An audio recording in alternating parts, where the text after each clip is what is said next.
Um, Welcome to Books and Brews Light number 53. We are here today with AK Karos, otherwise known as Anna. So welcome, Anna. And tell my audience a little bit about yourself, including your very interesting background before you became a book author, a children's book author. Yes, I am a children's book author. My first book that I published is The Brave Coin. I'm very proud of this. I'll kind of get into that story. But before I got into writing my own children's books, I actually was a journalist for years. I was a sports journalist in the San Francisco Bay Area. I covered all the professional sports teams out here, San Francisco 49ers, Golden State Warriors, the A's, the Giants, what have you. I loved covering sports. I did that for years. I worked in radio. So I had the early morning shift where I'd wake up at 3 o'clock in the morning every day and go into San Francisco, which is about 45 minutes from where I am. That sounds like a nightmare to me. I'm some days lucky if I go to bed at 3. Oh my gosh. I am a night owl. I've changed a little bit now. It's funny because when it comes to writing, I tend to write best. There's certain times of the day I've discovered. It's usually around that 10 o'clock hour, or sometimes like in about either early morning, or every now and then like 10 o'clock in the morning. I could do like a 10 to 11 writing sprint, no problem at that time. But yeah, I'm just curious, do you have any thoughts on why that is? I don't know. You know what? I hate to say, but I go with the whole muse. Maybe it's the Greek in me, but I love listening to the muse. I just feel like there are certain times your brain just kind of clicks at certain times of the day. Maybe it's the point that things start to shut down and you're allowing a lot of the creativity to flow in. I've also found that there's different things that help me, like obviously listening to music, maybe taking a walk. Sometimes when I just get too overwhelmed with things during the day, you can't allow the creativity to flow in. But once you kind of get your mind to relax, I think that kind of helps. The quiet in the morning definitely helps too. I mean, I have 2 young boys who I absolutely adore and they keep me on my toes. But during the day, it's hard. So when I have those quiet points of the day, I think that's when the creativity comes in. And I think that's it for me too. I was just, among other things we do here, we do sell eggs to a local store. And so I delivered them today, and I was saying, it's ironic. We have so much going on here right now. We just had kind of a cabin put in that we're going to open as an Airbnb. So we had all the workmen for that. We're having our bathroom remodeled. We have a farmhand who's here. We have someone who comes and cleans. And I'm like, with all this help, why can't I sit down and do my work? And yet there's that I have to manage it all too. I have to answer questions. I have to be sure that I know what needs doing. I have to unlock doors. And when my dog was alive, she was old and she needed a lot of care. And so every 10 minutes I had to jump up, or every 15, go let her out, go clean her bed. And I finally realized even the dog finally fell asleep at night. And I suddenly had these hours of time. So I found it interesting that you said it too. And I wonder how true that is for a lot of creative types.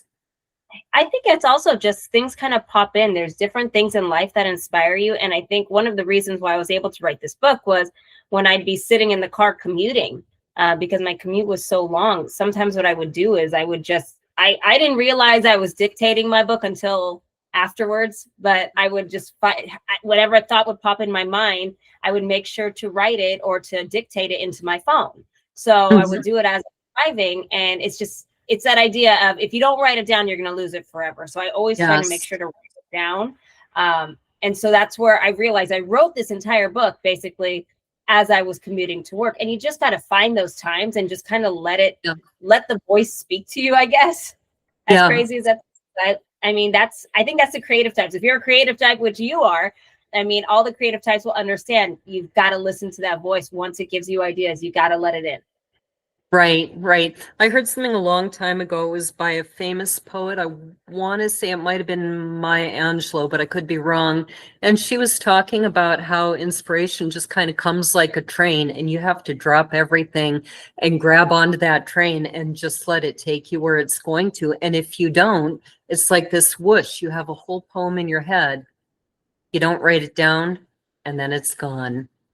Oh, it's the worst when it happens too. When all of a sudden you have this idea And they're like, I have this idea, I'm going to remember in the morning. And then you completely forget about it. And then Mhm. you just get so mad at yourself. I've gotten so mad at myself in the past that I always make sure to have something on hand with me, whether it's a Right. notebook, my phone, something, so I don't forget Yeah. it. Yeah. So tell me about being a sports broadcaster and meeting all these famous people. I'm curious, to other people that looks glamorous and exciting. Did it always feel like that, or did it come to feel like a job? Or what were some of the most surprising things you learned about people that everybody knew? It was a little bit of both. I mean, one of the things I loved about being a journalist specifically was telling stories, because I had the opportunity to tell different people's stories and their, their own achievements. So example, when I first started, I would create what's called packages or stories about different athletes and different things that they have overcome. One of the stories I'm most proud of was about this high school football coach who unfortunately had passed away from cancer. But before he did, he took this team out in Oakland, California, who was just the worst team in their division. They were absolutely terrible, but because of his cancer diagnosis, the team had come together. These young high schoolers came together and they worked so hard to make sure that they were there for their coach, and they ended up winning their division that year. They did Oh, that's they were wonderful. Cinderella story, and Coach Denny was an incredible inspiration, a wonderful man. I had a great time working with him. And, it's funny because I've worked with so many professionals, but even those stories of the people who, not many people know their name, but their story resonates with me because of what because of their heart. Right. And so that was something that kind of stayed with me. And those are those moments I loved, was telling people stories. And that's the thing I love, even when it came to professional sports. And then there were times that, it was hard waking up sometimes at 3 o'clock in the morning, especially when I had my little ones. I remember when I was 8 months pregnant with my second son. And just a little background here, my boys, I'm 5'2". My oldest, when he was born, was 9'9". Oh, He was wow. huge. And then Mhm. my second son, when he was born 2 weeks early. He was 8'6" when he was born. So I was Oh, like boy. very round and pregnant Right, at the time. right.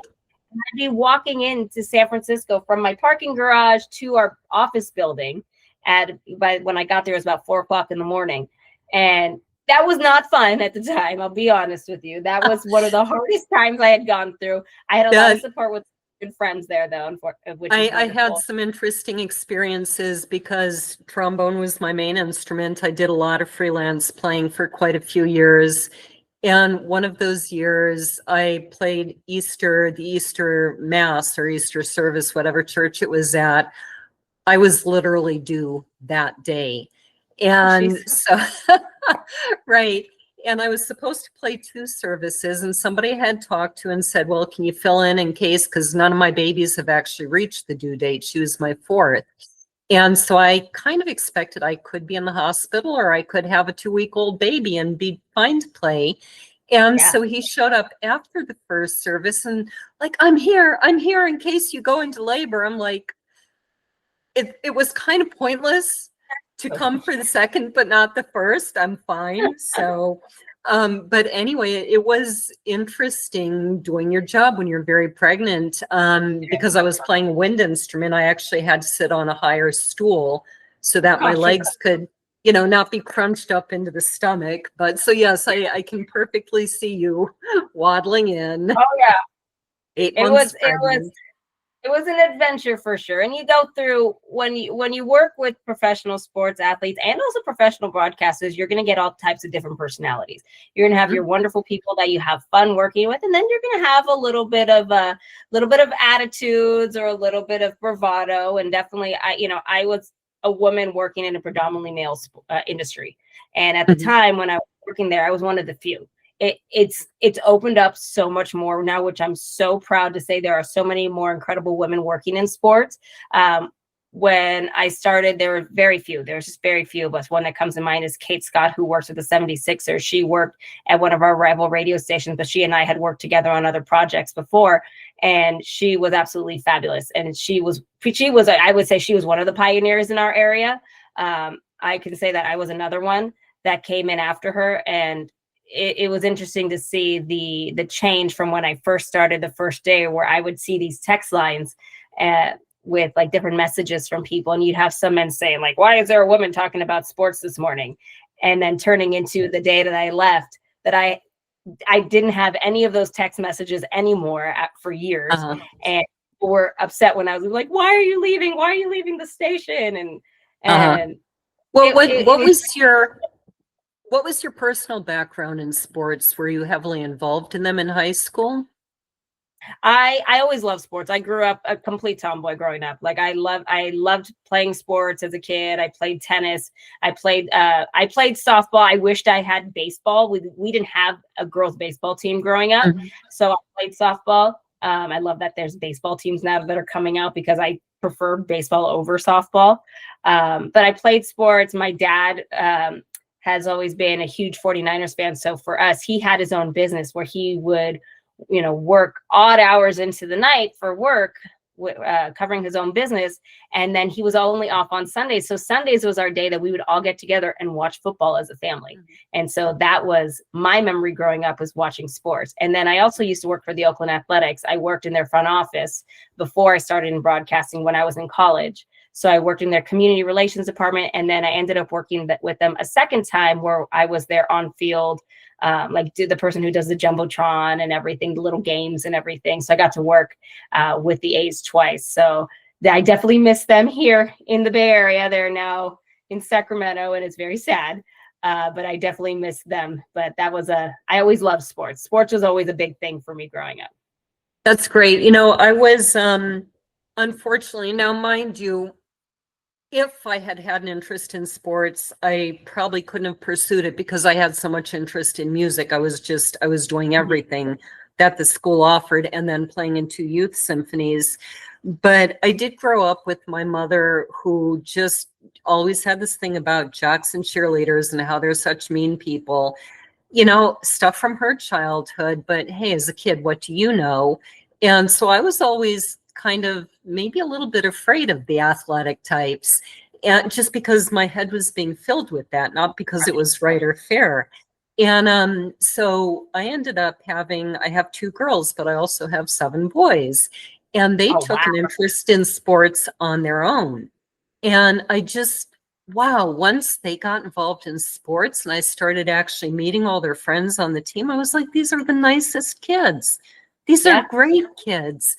I volunteered one day I think 3 of them were in wrestling. And so I was driving the kids around to do their fundraising for the team. And one of these kids in the raffle or whatever afterwards that I had driven around, he won a $20 bill. He wanted to give it to me for my gas money. I'm like, no, but I was thinking, what a nice, well-mannered, well-raised kid. And it was really neat to see that. So I was really glad the more my sons got involved, and I really regret that I didn't get my oldest son involved, but that the ones after him really started doing it on their own. And it was a great experience for them. Yeah, it's interesting also to see how sports has changed over the years. I mean, I came from a generation that, my parents, they had a hard time being able to afford to put me into a lot of sports or anything. So when I got to play, it was really exciting. Like I started playing softball at 9 years old, and that was one of the sports I got to play. Now, when you start at 9 years old, you're late here. That's the thing. I don't know how it is everywhere, but here where we are in the Bay Area, I mean, if you don't start right at 5 years old, you're behind. And it's kind of sad because my kids love sports, but they're not the like super athletic type, but they just like to play for fun. And so you have that competitive edge where you have these kids who are all like at their age now, they're in club, where my kids just want to play and just like hang out with their friends. And you have to find that medium. And it's really, really hard right now when you're not as competitive. So I wish we had more well-roundedness like we used to. And we saw that in Minnesota because I moved to Tennessee just over 2 years ago. But before that, I had spent maybe 20, 21 years, something like that in Minnesota. And of course, both my parents are from there for generations back. And in Minnesota, a lot of these kids, they're literally on ice skates when they're 2 years old. They're skating almost as soon as they can walk. And that's really not much of an exaggeration.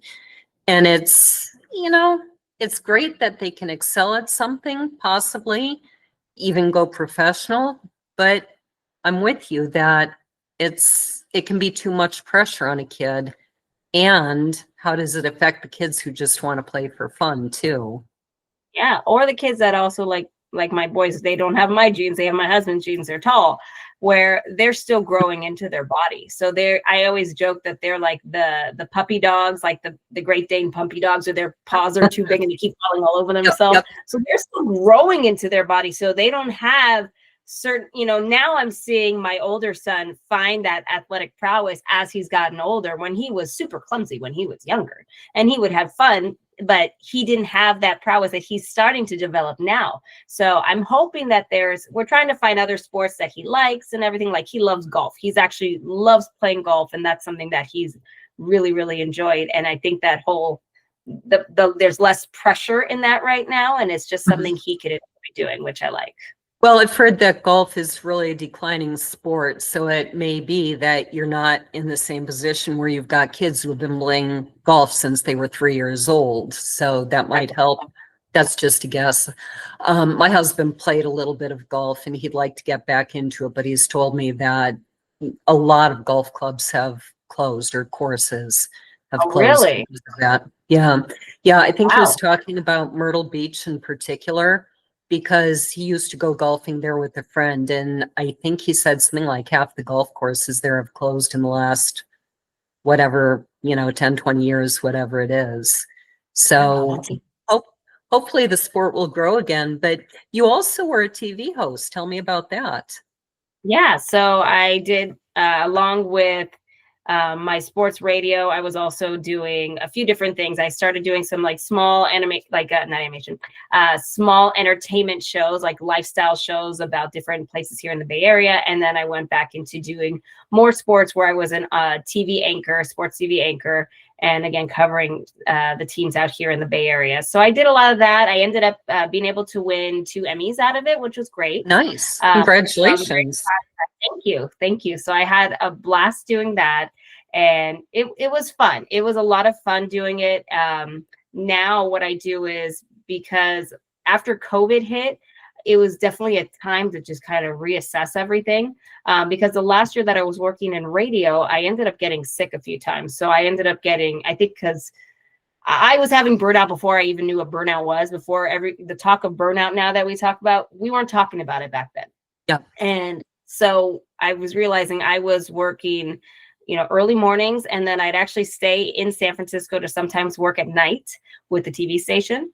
And because of the commute, I didn't go back home to take a nap. I would just stay in the city, do some work on my computer, actually do some writing. So I would do some of that. And then I would be sleeping on average at that time about 4 hours a night. And I definitely felt some health issues because of it. I had one point where I was live on the radio and I was reading a script, and then all of a sudden I couldn't formulate words.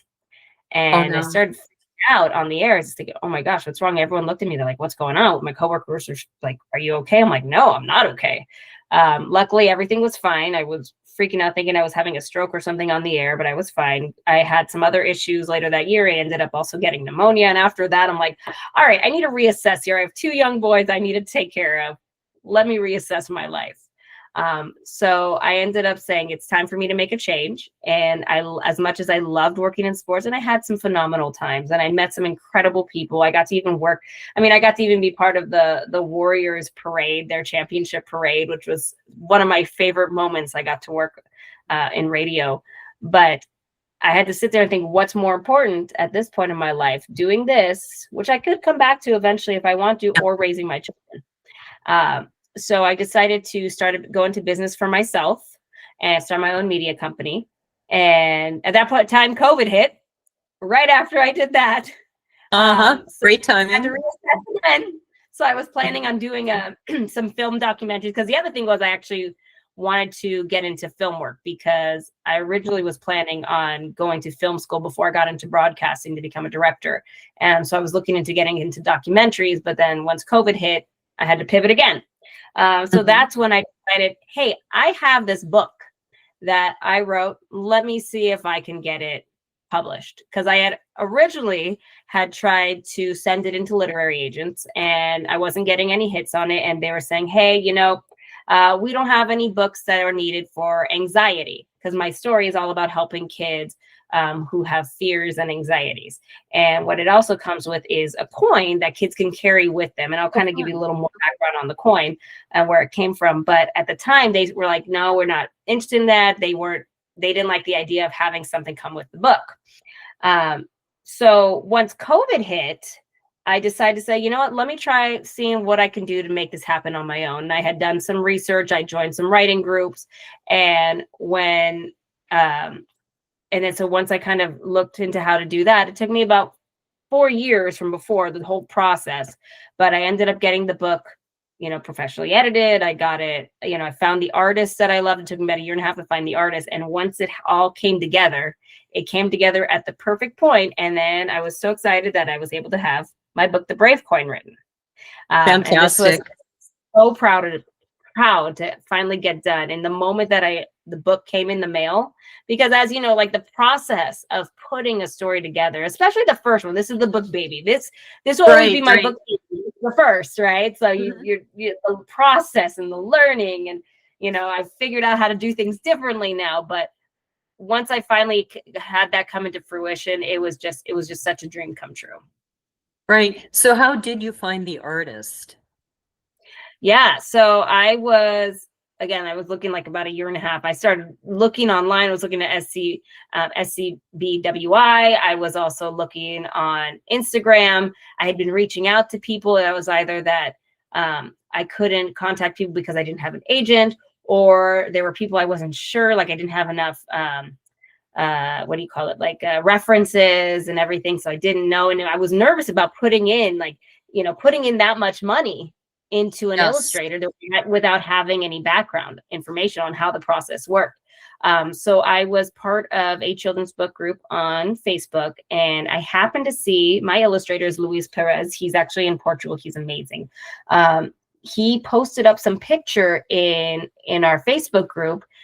And as soon as I saw it, I'm like, that's what I was looking for. That's the exact art I am looking for. I love his work. And I did some research, and he was actually one of the illustrators for the person who ran the group.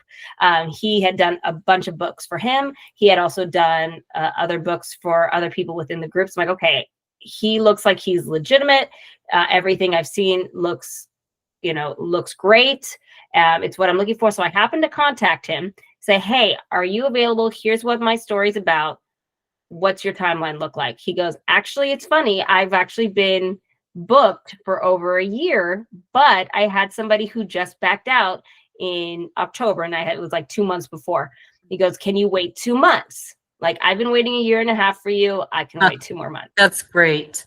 And so that's how it came to be. And as soon as he sent me the sketches, I started crying because it was exactly what I wanted. Oh, that's wonderful.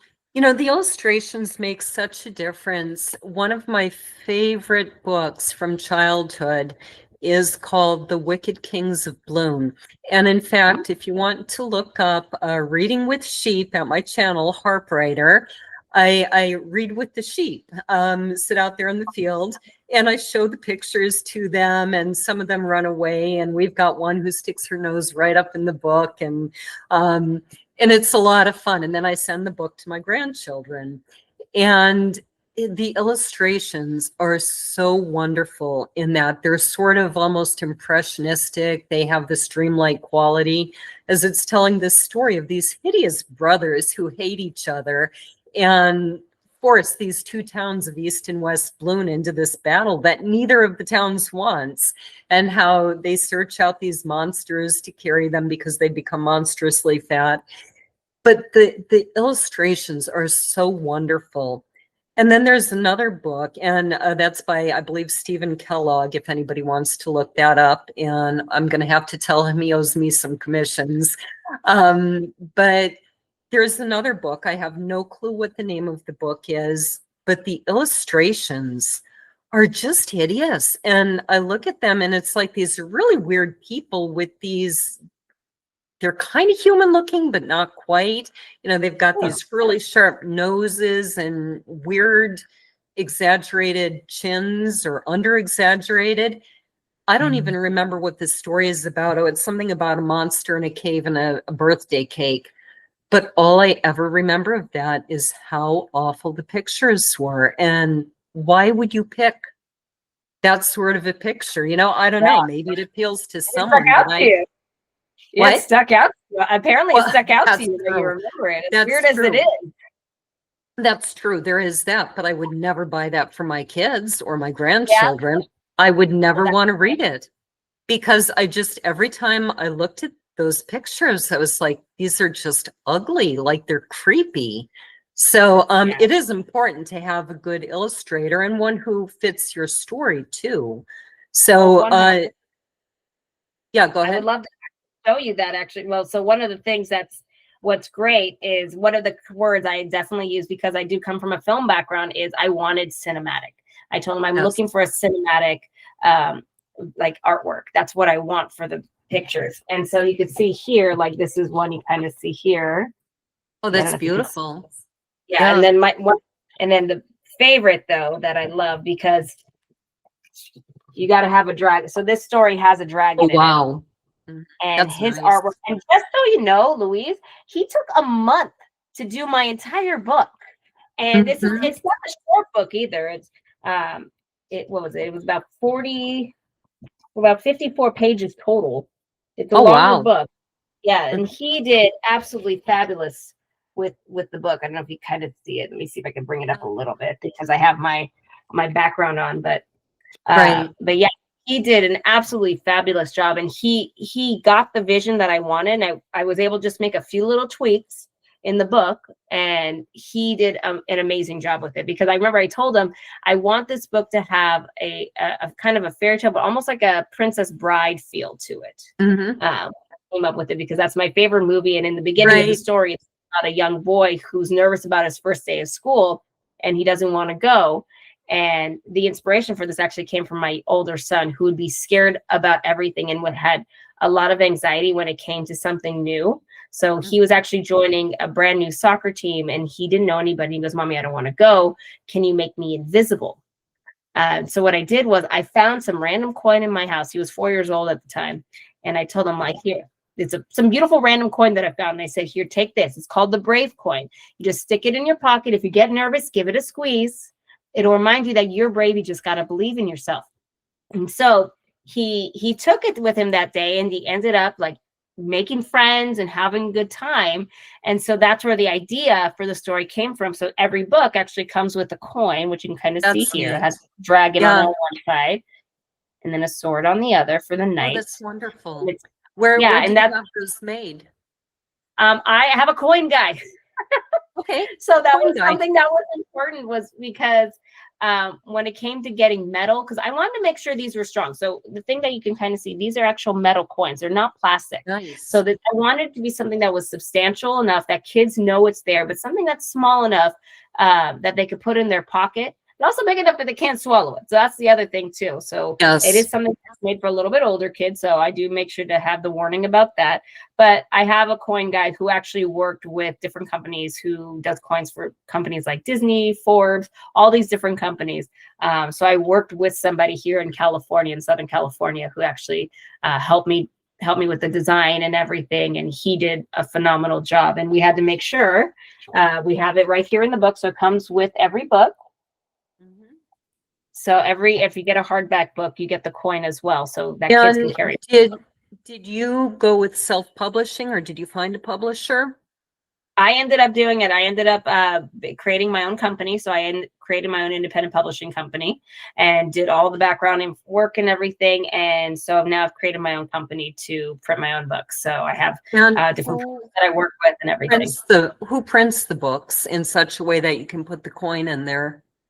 So what I did was I worked with some different formatters, and then I worked with the printing company. So I work with a printing company in China that helped me. So I have actually two different styles now, because the next version that's coming out actually has the coin on the cover.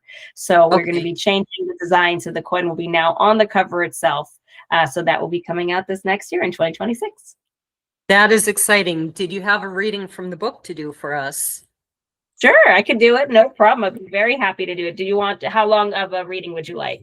About 3-4 minutes. Okay, no problem. So I'll definitely start it off. And we'll start off with The Brave Coin by AK Karos.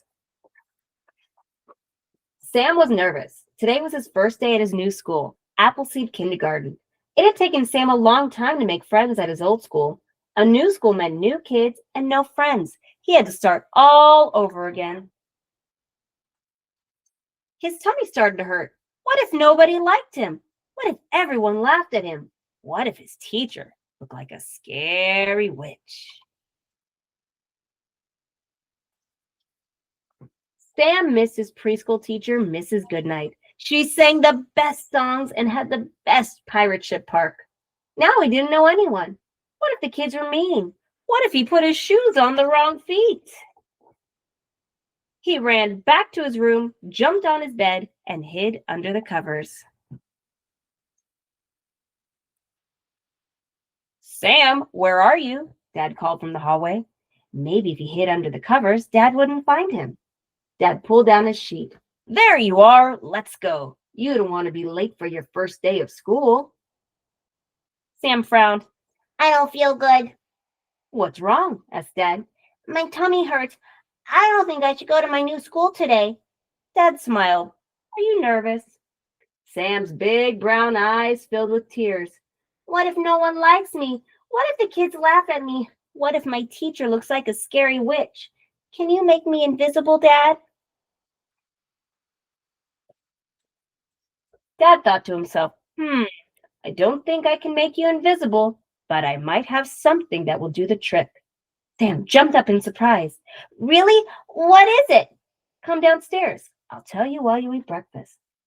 Dad pulled out a very old wooden box, and inside was a shiny gold coin. This is called the Brave Coin, and it comes with a special story. Once there was a young boy who dreamed of being a knight, but he was scared of everything.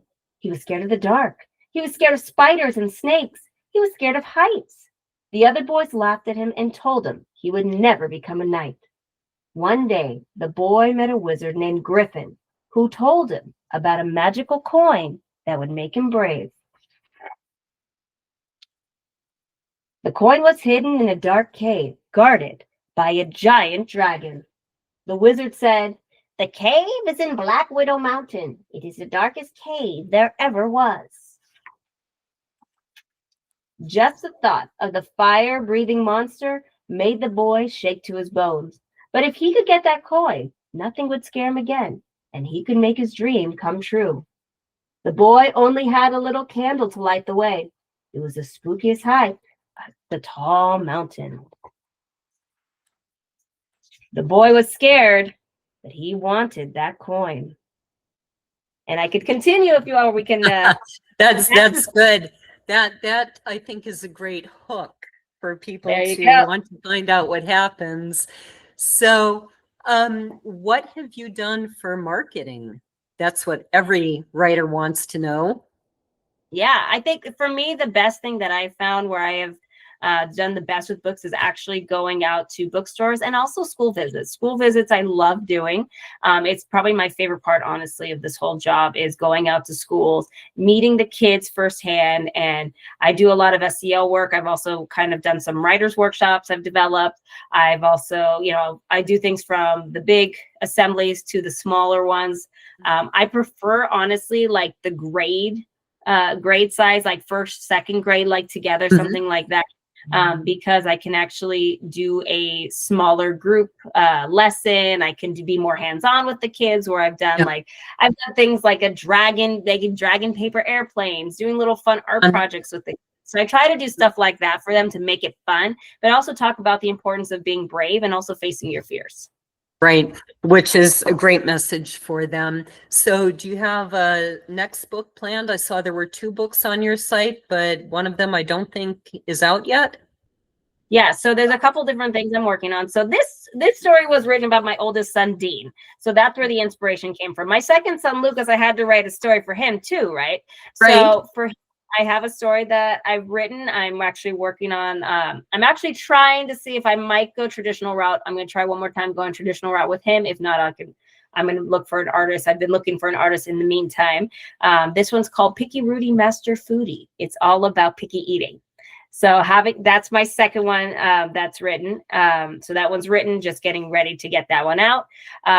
Brave Coin, I'm actually working on the sequel for this one. So I have about a 12 book plan for the series. Wow. Okay. Yeah. I already that's a lot of adventures.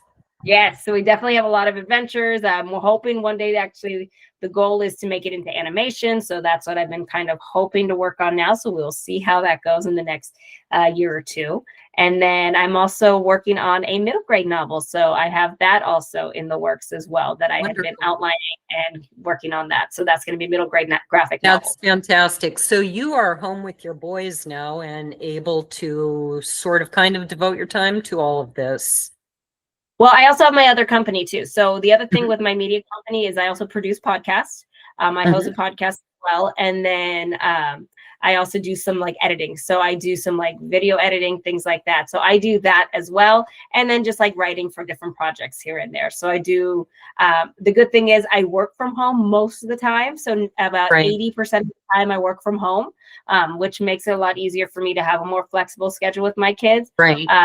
Also be able to kind of squeeze in time to write. So because I don't have to commute those long hours anymore, I can say, okay, so I can do this today, do a writing sprint. So I do that. Yep. That's what I really liked about, well, that's kind of what I'm doing now, except now the animals are taking more time than you'd think. So where can people find you where can people find you online? Yeah, so you can find me. My website is akkaros.com. That's akkaros.com. You can get my books on there and find out some information. I also have information about school visits on there, but I also have a special right now for the new year where I am doing basically free school visits, but we just do like kind of like a purchase program. So I am happy to work with schools because I know right now times are tough when it comes to budgets for schools, especially here in California. So I'm definitely willing to work with schools on that. So akkaros.com. I'm also on social media at AK_Karos, Facebook, Instagram, TikTok. I'm all over the place there, and also started a Substack as well. Fantastic. And people can find us, well, I say us, my co-host isn't here. We are at booksandbrews.net. It wasn't the royal we. I'm not that arrogant. I think you're very royal. You're very royal. Right. I just realized, as I said, you can find us. I'm alone in the room here. But you can find my co-host and I at booksandbrews.net. Of course, Books and Brews Light is on YouTube at @ Books and Brews spelled out. You can find my books at lauravosica.com. You can find our sponsor at gabrielshornpress.com. Lots of great authors and great books. And you can find all those wonderful farm animals at glenmurrellfarms.wordpress.com. So let's see, coming up next on our full Books and Brews podcast, we have Ashley Fontaine and Andrea Ems with Eternal Beauty. Actually, their episode just came out, but there will be some more things. I thought I wrote down who we have next, and I forgot because my son is unexpectedly coming to town, so I'm having lunch. So I have to rearrange that. Yeah, he just got back from his deployment. So he's been overseas for a long time and just got home a week or two ago and just let me know earlier today he'll be coming from Minnesota to Tennessee and we'll be getting together for lunch. So we are looking for any authors of Christmassy or wintry stories for our December interviews. And we are looking for an author of medieval fiction who either lives near Knoxville or is willing to travel to Knoxville for a fantastic episode we have planned in a fantastic place we're planning on renting for a weekend that lends itself to this, but we need to find the author first. So that's what's coming up on Books and Brews. Thank you for being my guest. Cheers.